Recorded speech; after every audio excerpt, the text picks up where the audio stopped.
Hello again! We've covered musical goals and genres, and now it's time to talk about something equally important, your skill level and the learning curve associated with different instruments.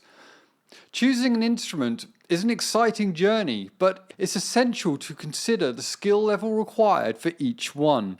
Some instruments are more beginner friendly, allowing you to produce pleasant sounds almost immediately. On the other hand, some require a bit more patience and dedication before you can play them proficiently. For instance, instruments like the ukulele or bongos are often seen as very accessible for beginners. Their straightforward design and playability make them excellent choices for those eager to start making music quickly.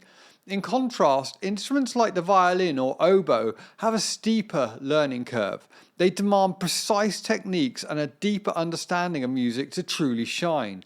But with that complexity comes a rich, rewarding musical experience that many find worth the effort. It's also worth noting that every instrument, regardless of its perceived difficulty, offers endless depths of mastery.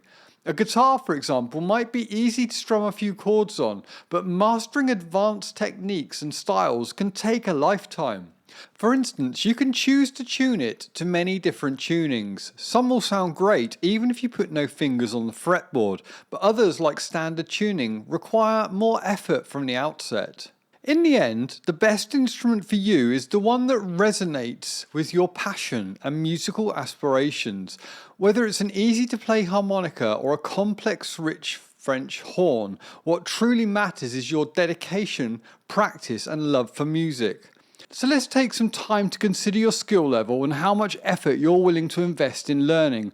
It's a critical step in finding an instrument that you'll enjoy for years to come.